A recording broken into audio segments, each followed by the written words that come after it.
think sometimes we feel like we cannot bring our honesty before the Lord. Yeah. That is not the case. We sanitize it. That's Yeah, right. and it's no, just be honest. John Stott is a brilliant theologian. John Stott has this great quote. I'll summarize it. I kind of expound it a little bit, but he says that, honesty and humility go together. Yes. But if honesty and humility go together, then pride and insanity do as well. Right? Wow. That's good. Yeah. And I think that, again, this is part of spiritual warfare, is the thought that you cannot bring your honest whole self before the Lord. Expound on that a little more, Dr. I mean, this is the Edenic temptation, right?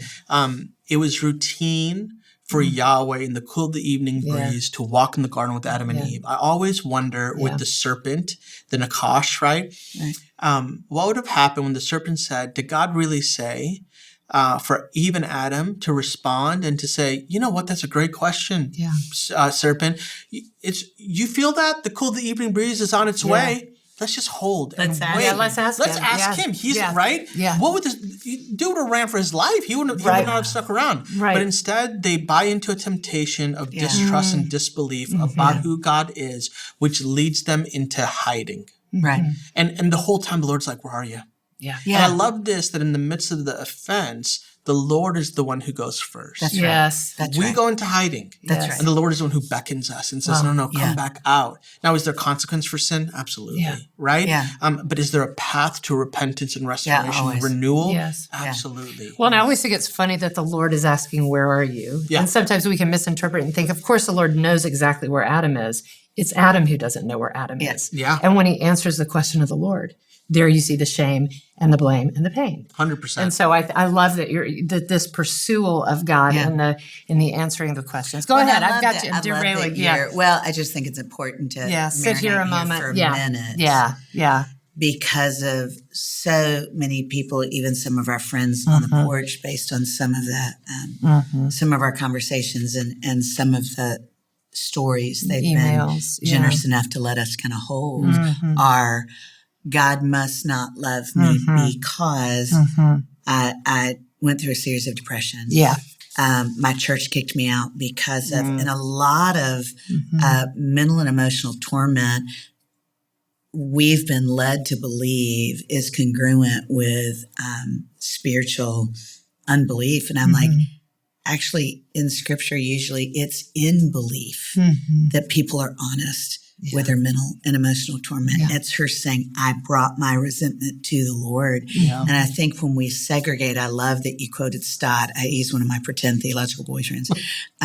But I think when we do facilitate a culture where people go, I can bring all of me to all of him. And there is a promise of healing. And I don't just have to go, oh, well, I misunderstood that. Or I don't go, oh, well, I had this sin. We bring it all and it's messy. And sometimes we can't even name it. And I just think we tend to, in Christian culture, want to be able to wrap a bow and a cross-stick around it and move on and talk about the rest of the story. And I'm like, no, if you don't stay in that part for a minute and just bring all that into the Lord, you're going to have some really good verses you can wrap around a partial healing. But you're not going to experience the wholeness. Right. You know, I love that you say that I'm your, theological little brother, because I've never had a big sister. And I've been so grateful over these last, years to have some incredible theological big sisters. And you're one of them, Lisa. There's a lot of Lisas in my life. Turkers. Much better writer than me. I love Lisa. LT, we've done life and ministry together for 10 years now, over 10 years. We've known each other for almost 13. And one of the things she said to me very early on when I came on staff at Proverbs 31 Ministries is, I had done a PhD. I've been in academic studies for so long. I don't know why I didn't think about this or why I wasn't taught in such plain terms. It's like, don't ever forget the humanity of the text. Yes, absolutely. We want to sanitize the humanity out. Yes, we want to rightly see the beauty of the divinity, but it's when you see the tragedy that actually elevates and highlights how beatific this entire thing is. And so look what happened. She says, I'm brokenhearted, right? When was the last time you were with a girlfriend? And I work for a women's ministry, so this is wild that I can actually say I've actually been around this. I've seen this. And there's a moment, I actually wrote about this in a book that I co-authored with Lisa and Jim Cross called Surviving an Unwanted Divorce. And Lisa's story is pretty public. And me and a couple of our friends kind of intimately walked through that with her. And I remember coming to a table like this. It's a large gray table.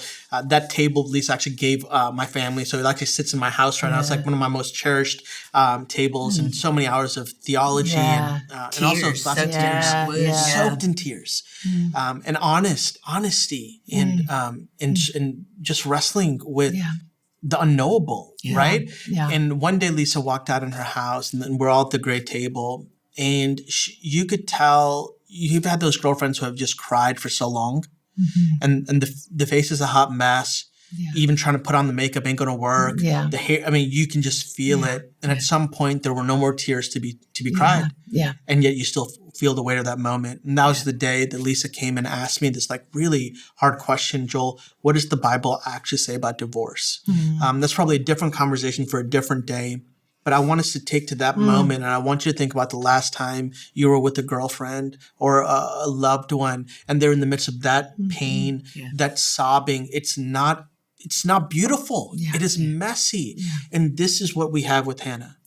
And here's Eli. There's nothing sanitary about it. And sometimes we read these words as if they're a literal 24/7, seconds in a day or whatever.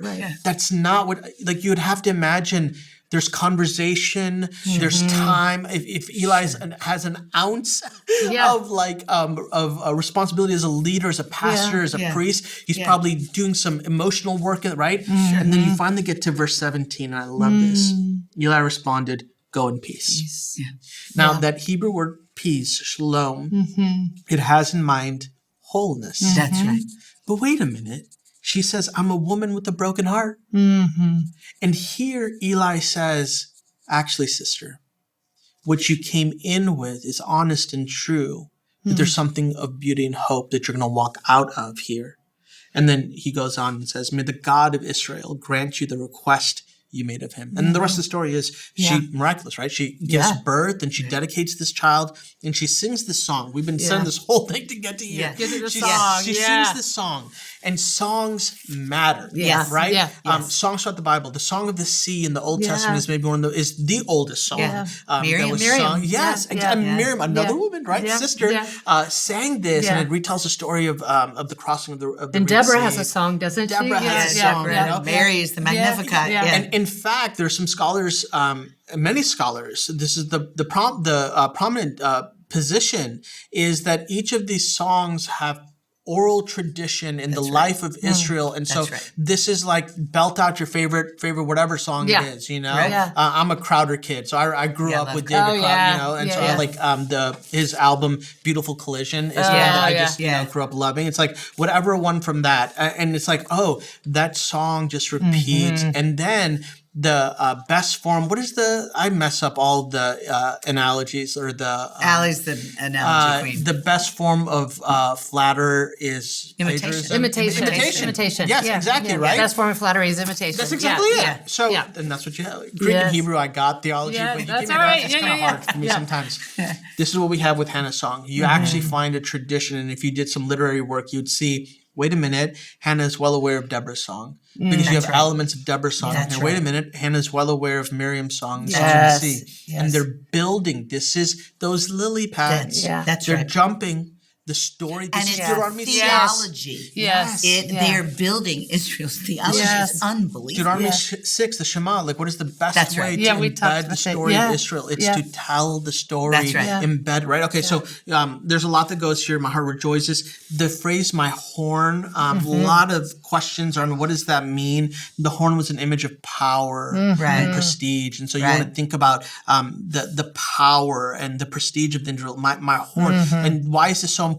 Because she had just been devastated by Penina her whole life. She had been living in shame. Right? So this is actually, I kind of love this. It rightly orients confidence and ambition underneath the sovereignty of God. It goes back even to what you said about agency. Because there's a lot of people who feel like they have no voice. They have no agency. And our culture does tend to be hierarchical. So because of whatever you've accomplished or haven't, you're lower on this, so you have no agency. And it's like, no, this person who would have been stigmatized for infertility says, let me tell you the agency God has given. My mouth boasts. My grandparents grandparents are missionaries in India. Yeah. And so my earliest memories, I lived in India from the age of 2 to 5. I was born in the Chicagoland area. My mom was finishing medical school, and so she sent me to live with my grandparents. My earliest memories of getting in a Jeep very early in the morning, like probably 3 or 4 in the morning, and going to these rural villages, right, where my grandfather would preach the gospel to a class of people called the untouchables. Yes. Okay? If you walked and saw, you would not be human if your heart did not break. That's the only way that I could say it. People living in trash heaps. Yeah. They were for them, a good meal of protein was to be able to catch a mice or rats and be right. Like this is the lowliest of devastation.